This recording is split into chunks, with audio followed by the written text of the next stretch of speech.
Hello students, नमस्कार। जयराम जी की जय श्री कृष्णा। मैं बीरबल कुमावत विष्णु मैथ पॉइंट में फिर से आपका स्वागत करता हूँ। देखिए, आप लोग जो कहते रहते हैं कि भाई कैलकुलेशन है, हमें स्ट्रॉन्ग करनी है, कैलकुलेशन का कोई अलग से बैच शुरू कर रही है, तो हमने अभी कैलकुलेशन का एक नया बैच शुरू करने का प्लान बनाया है। अभी कुछ समय बाद आपको इसकी इंफॉर्मेशन मिल जाएगी, तो आप उसको कैलकुलेशन वाले जो बैच है उसको आप ज्वाइन कर सकते हैं। इसमें क्या क्या रहेगा ये मैं जब शुरू करूंगा उस समय मैं आपको बता दूंगा, ठीक है। हाँ, चलो, हमारी जो पीवाईक्यू सीरीज चल रही है उस सीरीज को हम आगे बढ़ाते हैं। देखिए, आज का पहला जो सवाल है वो क्या है, देखिए ध्यान से देखिए एक बार। पहला जो सवाल है ये कहना चाह रहा है पी क्यू आर की आय 9:15:10 के अनुपात में और उनकी बचत का अनुपात 10:15:12 के अनुपात में।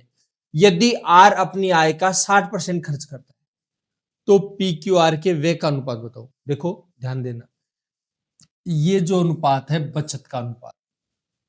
किसका अनुपात है? बचत का, ठीक है। अच्छा, और ये 60% खर्च करता है। जो आदमी 60% खर्च करेगा इसका 40% बचाएगा। और ये जो आर है वो कितने रुपए बचा लेता है? 12 रुपए बचा लेता है। आर कितने रुपए बचाता है? 12 रुपए। ध्यान से सुनिए, इसका मतलब है 40% को 12 बोलता है। 40% को क्या बोलता है? 12। 4 से काटेंगे कितना हो जाएगा? 10 हो जाएगा। 4 से काटेंगे 3, तो 10% को 3 बोलता है जी। तो 100% को क्या बोलेगा? 10 से गुणा करें तो ये भी 10 से। इसका मतलब ये है, अगर 30 का 40% निकालते हैं तो 12 आता है। 30 का 40% निकालेंगे तो क्या आएगा? 12 आएगा। तो थोड़ा सा प्यार से मेरी बात समझो कि इसका मतलब उसकी आय अगर 30 रुपए होती, आय कितनी होती? 30 रुपए, तो 30 का 40% 12 होता है, तो 12 रुपए की बचत आ जाती है। इसका मतलब इसको 30 होना चाहिए। इसको 30 बनाने के लिए क्या करेंगे? 3 गुणा। इसको 3 गुणा करो तो भाई साहब इसको भी 3 गुणा कर लो, इसको भी 3 गुणा। इसका मतलब ये है कि पी की आय तो हो गई 9 3 27 और क्यू की आय हो गई 15 3 45, आर की आय हो गई 30। ये तो आय है। और बचत आपके पास कौन सी है? बचत है 10, 15 और 12। तो अब पूछा है खर्च का अनुपात। तो देखो 27 रुपए आय है, उसमें से 10 रुपए बचा लेता है, इसका 17 रुपए खर्च कर देता है। 45 रुपए आय है, उसमें से 15 रुपए बचा लेता है, इसका 30 रुपए खर्च कर देता है। 30 रुपए आय है, 12 रुपए बचा लेता है, इसका 18 रुपए खर्च कर देता है। तो भाई साहब ये लीजिए आपकी कैलकुलेशन। अब कौन सा आ रहा है वो देख लीजिए। सिंपल सी बात ये, समझ गए बात को? पूरा करने की जरूरत नहीं थी, यहां से भी कर सकते थे। 30 रुपए हो गए, 30 में से 18 जाएगा, 12 बचेगा। इसका मतलब है आर की जो खर्च है वो 12 आएगा, सॉरी 30 में से 12 जाएगा, 18 आएगा। तो आय का खर्चा, आर का खर्चा है वो 18 या 18 का कोई टुकड़ा होगा। तो देखो ये 18 यहाँ पर ही और किसी में है नहीं। समझ गए? तो ये डायरेक्ट कैलकुलेशन हो गई। तो इस प्रकार से आप कर सकते हैं आराम से। इजी सवाल है ये। देखो एमटीएस 2023 में ये सवाल आया था। चलो आगे बढ़ते हैं अगले सवाल की तरफ। अगला सवाल क्या है, बात करते हैं इसके बारे में। देखो अगले सवाल में बोला गया है 600 रुपए को ए बी सी में इस प्रकार वितरित किया जाता है कि 2/5 से ए के 2/5 से 40 अधिक, बी के 2/7 से 20 अधिक और सी के 9/17 से 10 अधिक। ये परस्पर बराबर है। तो एक का भाग कितना? क्या पूछ लिया? एक का भाग। देखो सवाल दिल दहलाने वाला है, ठीक है। अगर बाई प्रोसेस करोगे तो सवाल खतरनाक है। अब इसका इलाज क्या किया जा सकता है, कैसे कर सकते हैं, इसके बारे में बात करते हैं। तो देखो ध्यान से सुन लीजिएगा, प्यार से सुन लो एक बार। ये कहना चाह रहा है एक के भाग के 2/5 से कितना ज्यादा भाई साहब? 40 ज्यादा। बी के भाग के 2/7 से 20 ज्यादा और सी के भाग के 9/17 से कितना ज्यादा? 10 ज्यादा। अगर ये करते हैं तो तीनों के तीनों आपस में क्या हो जाते हैं? बराबर हो जाते हैं, ठीक है। अच्छा, अब देखो मेरी बात बड़े प्यार से सुनिएगा, ध्यान से सुनिएगा। अगर ऑप्शन देखें तो एक का पूछा है, तो एक का भाग का 2/5, एक का भाग का कितना? 2/5, मतलब 5 से कटने वाली संख्या होनी चाहिए। जो संख्या होगी वो किससे कटने वाली होगी? 5 से कटने वाली। लेकिन आप देखोगे भाई 5 से कटने वाले तो सारी संख्या ही है, ठीक है। तो ऑप्शन मदद नहीं कर रहा। बड़े सवाल में ऑप्शन मदद नहीं कर रहा है, इसका मतलब कई बार क्या इनडायरेक्टली मदद करता है। डायरेक्ट मदद नहीं करता, इनडायरेक्टली मदद कर देता है। तो इनडायरेक्टली मदद करता है तो इनडायरेक्टली मदद ले लो इसकी। आपको इनडायरेक्टली कैसे लें? इनडायरेक्टली ऐसे लो कि बी का छोड़, ए का छोड़ो, आप बी के पास जाओ। ये कह रहा है बी के भाग का 2/7, इसका मतलब बी का आएगा, अगर इस प्रकार का आता है तो ए बी सी तीनों ऑप्शन मिलता है जनरली, ठीक है। तो अब बी के भाग का 2/7, यानी इसका मतलब बी की जो संख्या आएगी वो 7 से कटने वाली आएगी। तो 7 से कटने वाला कोई ऑप्शन है क्या? देखो ये 7 से नहीं करता, ये भी 7 से नहीं करता, ये भी 7 से नहीं करता, ये 7 से करता है। इसका मतलब संभावना है, देखो कोई गारंटी नहीं है, संभावना है कि ये बी से बी का हो सकता है। ये किसका हो सकता है? बी का। अच्छा कोई बात नहीं। अब बात करते हैं सी का। सी का 9/17 यानी 17 से कटने वाली होनी चाहिए।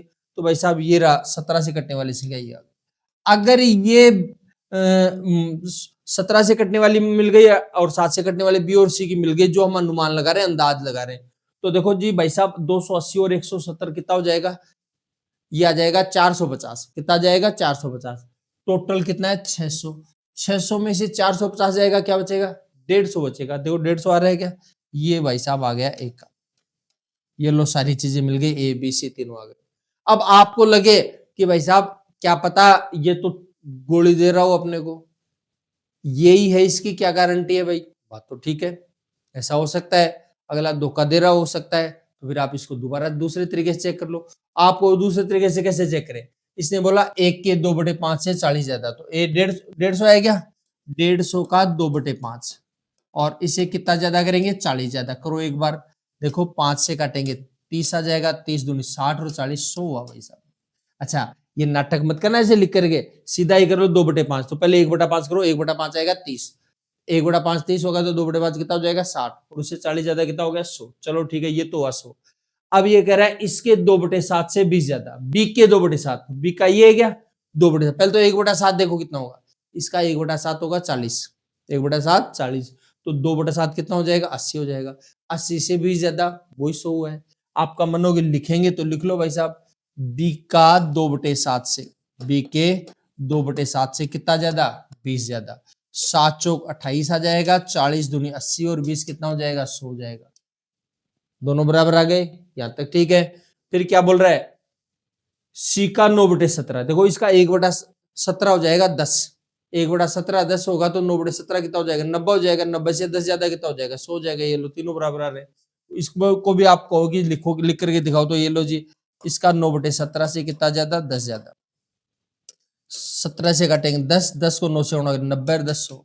ये लो जी भाई साहब तीनों बराबर आ गए। समझ गए बात को? अच्छा, तो इस प्रकार से कैलकुलेशन कर सकते हैं। तो मैंने आपको जो बात बताई उसको बड़े प्यार से देखना, समझने की कोशिश करना, कोई कंफ्यूजन ना हो, इस प्रकार की आप चर्चा करें।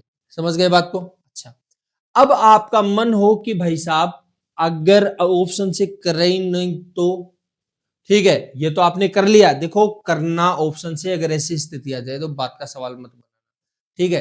फिर भी आपके मन में अगर कोई बात हो जाती है, ठीक है, तो क्या करना है? ध्यान से सुनिए, प्यार से सुनिए एक बार। देखो मैं इसको वापस से कर रहा हूं, और अब देखो इसको अगर बाई प्रोसेस करें तो कैसे करें? ध्यान से सुनिएगा। ये कह रहा है 1 के भाग के 2/5 से 40 ज्यादा। 1 के भाग से कितना? 2/5 से, तो 2/5 से कितना ज्यादा? 40 ज्यादा। बी के भाग के 2/7 से 20 ज्यादा। दोबारा बोल रहा हूं, ऐसे करना मत, आपको समझाने के लिए बताया, मजबूरी है तो एक अलग बात है। बी के भाग के 2/7 से कितना ज्यादा? 20 ज्यादा। और सी के भाग के 9/17 से 10 ज्यादा। और ये तीनों की तीनों आपस में बराबर है, ठीक है। किसके बराबर है? हमने मान लिया भाई पी के बराबर है। क्या मान लिया हमने? पी के बराबर है, ठीक है। अच्छा, अब एक की वैल्यू क्या आएगी? ध्यान से सुनिएगा। देखो 40 प्लस का इधर आकर माइनस का, तो यह आ जाएगा P - 40। 5 नीचे है, ऊपर आ जाएगा, और 2 ऊपर है, नीचे आ जाएगा। यह आ जाएगा 5/2 गुणा P - 40। समझ गए बात को? अच्छा, अब बात करते हैं बी के बारे में। तो ये देखो 20 प्लस का इधर आकर माइनस का, तो आ जाएगा P - 20। 7 नीचे है, ऊपर आ जाएगा, 2 ऊपर है, नीचे आ जाएगा। समझ गए बात को? ये लाइन ऐसे ही खिंच गई है।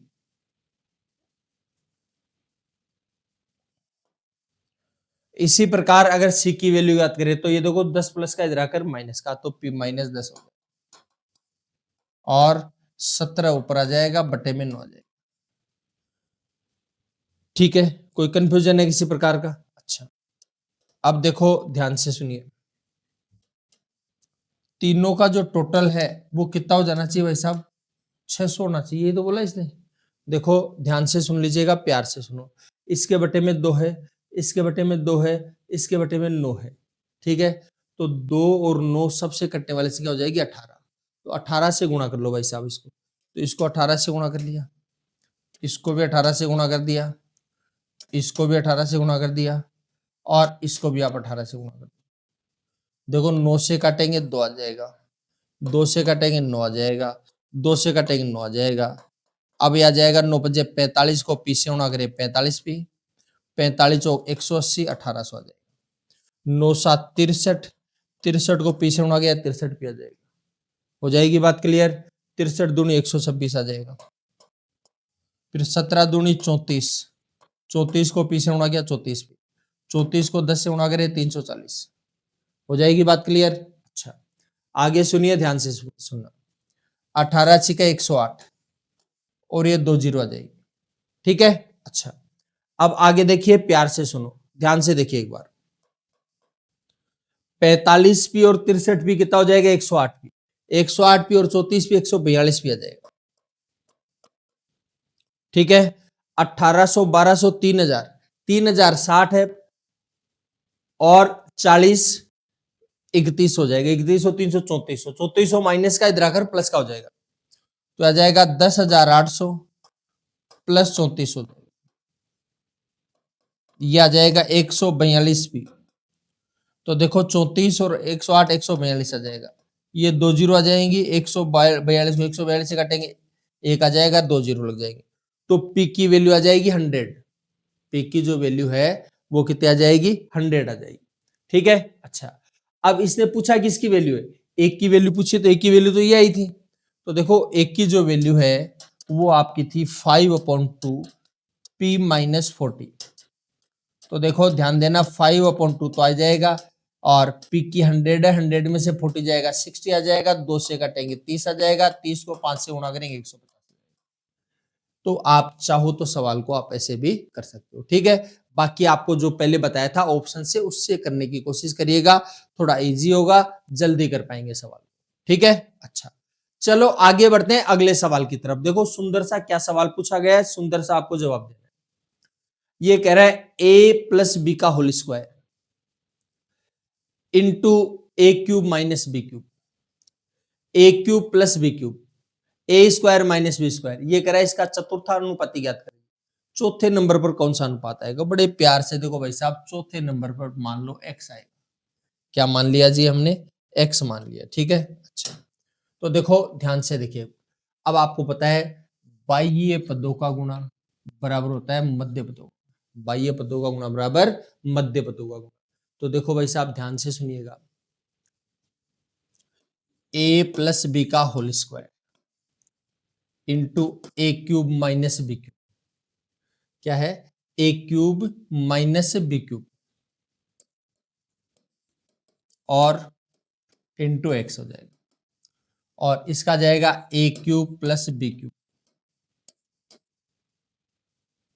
Into A square minus B square. अब आपको प्यार से देखना है, सवाल को ध्यान से देखना है, तसल्ली से देखना है। क्या करना है? देखो ये गुणा की संख्या इधर आ जाएगी, भाग में आ जाएगी, भाग में। तो देखो क्या इलाज कर सकते हो, ध्यान से देखना एक बार। देखो भाई साहब पहले तो इसको तोड़ लो, ए क्यूब प्लस बी क्यूब, ए क्यूब प्लस बी क्यूब। तो ए क्यूब प्लस बी क्यूब को अगर आप तोड़ोगे तो आ जाएगा ए प्लस बी, फॉर्मूला आपको पता होगा A square plus B square minus A, ठीक है। और इसमें है दो संख्याओं का वर्गमूल निकलता है, बीच में माइनस का चिन्ह, एक बार जोड़ देंगे एक बार घटा देंगे, तो आ जाएगा ए प्लस बी इंटू ए माइनस बी। और देखिए ध्यान से सुनिएगा, और क्या पॉसिबिलिटी है, ये गुणा की संख्या इधर भाग में आ जाएगी, तो आ जाएगा a प्लस बी का होल स्क्वायर, और ये भी बटे में आ जाएगा। इसको देखिए आप, अगर आप देखेंगे तो a minus B into A square plus B square plus A. किसी प्रकार का कोई कंफ्यूजन है तो बता दीजिए, हो जाएगा काम। अच्छा अब थोड़ा प्यार से देखो, a प्लस बी को a प्लस बी से गुणा अगर a प्लस बी का स्क्वायर तो इसे कट जाएगा, ए माइनस बी, इसे माइनस बी कट जाएगी, तो आ जाएगा A square plus B square minus A B but A square plus B square plus A. ये लो भाई साहब, ये संख्या आपके पास आ गई, तो आप इसको आराम से कर सकते हो। देखो ये जो संख्या टूट रही है वो थोड़ा सा आपको डायरेक्ट दिखनी चाहिए। अगर आपको डायरेक्ट दिखेंगी थोड़ा इजी समझ में आएंगी चीजें और क्लियर भी हो जाएंगी। ठीक है, चलो तो मैं समझता हूँ इस सवाल को आप कर लेंगे। ठीक है, अच्छा चलो अगले सवाल में बढ़ते हैं। ध्यान से देखिए एक बार, सुंदर सा सवाल है, सुंदर सा आपको रिप्लाई करना है। इसमें ये क्या पूछा है, इसका मध्यानुपाती ज्ञात कीजिए। तो मध्यानुपाती के लिए क्या हो जाएगा, जैसे मान लीजिए इसका मध्य में x है, तो ये कैसे ज्ञात करेंगे, तो आपको बताया है कि बीच वाले का स्क्वायर और साइड वाले पदों का गुणा, बीच वाले का स्क्वायर और साइड वाले पदों का गुणा। तो देखो भाई साहब ध्यान देना, इसके टुकड़े वैसे कोशिश करिए आप यहीं से कर लें तो ये कट जाएगा ऑटोमेटिकली, बहुत सारी चीजें इसके अंदर कटने वाली है, तो आपको डायरेक्ट ही दिख जाना चाहिए। ठीक है, फिर भी मैं आपको यहाँ से थोड़ा सा अलग करके दिखा देता हूँ। तो एक्स स्क्वायर है, ये तो बीच का स्क्वायर और साइड वाले पदों का गुणा, तो इसके जो टुकड़े हैं वो मैं करके दिखा रहा हूँ, आपको ध्यान देना। ये आएगा A plus B into A square plus B square minus A बटे ए माइनस बी। और इसमें देखिएगा दोनों का वर्गमूल निकल रहा है, बीच में माइनस का चिन्ह, एक बार जोड़ देंगे एक बार घटा देंगे, minus B into A plus B और बटे में A square minus A B plus B square. अब बड़े प्यार से आप चेक कर लो, देखो भाई साहब ये संख्या तो इसके साथ कैंसिल आउट हो गई और ये संख्या इसके साथ कट जाएगी।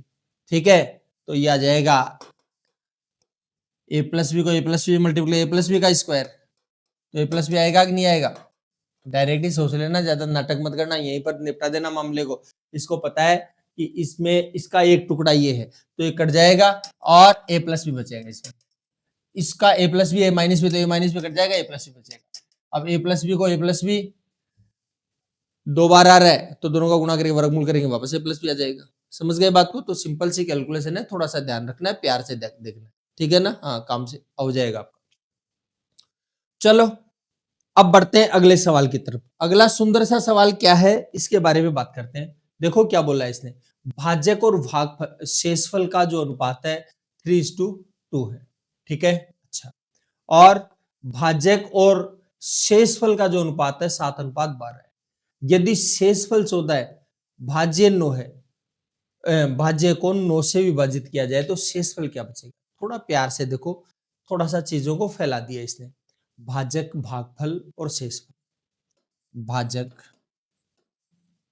जिसका भाग दिया जाता है, शेषफल, ठीक है, और एक और है क्या, भागफल। जो अनुपात है उसको प्यार से देखना, एक बार ध्यान से देखना। इसमें अगर आप ये करते हो तो भाजक और शेषफल का जो अनुपात है 3:2। क्या अनुपात है जी, 3:2। भाजक और भागफल का अनुपात 7:12। भाजक और भागफल का अनुपात है 7:12। देखो भाई साहब ये भाजक है, ये भाजक, दोनों सेम होने चाहिए, इसलिए 7 है इसको, तो ये जो 7 है ये 3 है, तो 3 वाले को 7 से, 7 वाले को 3 से गुणा करें, तो इसको 7 से गुणा करेंगे तो इसको भी 7 से गुणा, इसको 3 से गुणा करेंगे तो इसको भी आप 3 से गुणा कर देंगे। क्लियर है बात, तो इसका मतलब अगर ये 36 है तो 21 होगा, ये 21 है तो ये 14 होगा। ठीक है, अच्छा, अब क्या बोल रहा है ध्यान से सुनिए। देखो इसने क्या बोला है, अगर शेषफल 14 है तो शेषफल 14 ही है, 14 ही है ना। अगर मान लो आप कहोगे 14 नहीं होता तो यहाँ पर मान लीजिए 42 दिया होता तो 3 गुणा कर दे, इसको 3 गुणा कर दे, ये भी 3 गुणा हो जाता है, ये भी 3 गुणा हो जाता है। ठीक है, लेकिन ये बढ़िया काम रहा है, यहाँ पर संख्या अपने को मिल गई है जैसे। अब कहना चाह रहा है जो भाज्य है जिसमें भाग दिया जाना था, देखो ध्यान से सुन लीजिएगा आराम से, अगर ऐसे नहीं समझ में आ रहा है तो ये समझो कि देखो भाजक, भाजक है 21 और शेषफल है 14 और भागफल है 36, तो इसको इससे गुणा करोगे और ये जोड़ोगे वो आएगा, ये तो संख्या आएगी 36 गुणा 21 प्लस 14 आ जाए, यही तो बात है, 36 गुणा 21 प्लस 14 आएगा।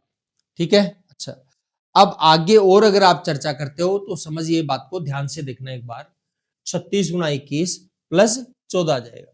अच्छा, अब कह रहा है इस संख्या में अगर 9 का भाग दिया जाए तो क्या शेष बचेगा, तो भाई साहब 36 गुणा 21 और प्लस 14, ये संख्या आ गई पूरी, ठीक है।